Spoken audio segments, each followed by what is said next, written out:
विद्यार्थ्यांनी इंटरनेटचा अपव्यय टाळून ध्येय निश्चित करून वाटचाल केल्यास यश निश्चित, पोलीस महानिरीक्षक विश्वास नांगरे पाटील यांनी जयसिंगपूर येथे प्रतिपादन केले। जयसिंगपूर येथील रवळनाथ कोऑपरेटिव्ह हाऊसिंग फायनान्स मल्टीरेटेड सोसायटीच्या शाखेच्या दुसऱ्या वर्धापन दिनानिमित्त विशेष पोलीस महानिरीक्षक विश्वास नांगरे पाटील यांचे मार्गदर्शन आयोजित करण्यात आले होते। नगराध्यक्षा डॉक्टर नीता माने यांच्या हस्ते वृक्षारोपण करून कार्यक्रमास सुरुवात झाली। त्यावेळी बोलताना नांगरे पाटील यांनी तरुणांच्या मुखातील गीतावरूनच देशाचे भविष्य लक्षात येते, मात्र आजचा तरुण इंटरनेटचा अपव्यय करीत आहेत।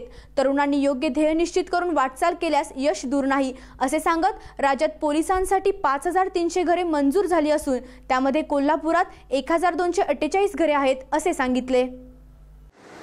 ज्या काही कोल्हापूरमधल्या पोलीस वसाहती आहेत त्याच्यामध्ये खूप उंदरं होती, खूप उशी होत्या आणि एक छोटीशी रूम, टॉयलेट हे सामूहिक स्वरूपाचं आणि 1861 ते 1890 मधली जी जुनी घरं होती तिथली परिस्थिती आम्ही पाहिली आणि तिथल्या दुरुस्तीसाठी सुद्धा जवळजवळ 10 कोटी रुपये मंजूर करून पोलिसांच्या घरांचा दुरुस्तीचा प्रश्न सुद्धा सुधारण्यात आला।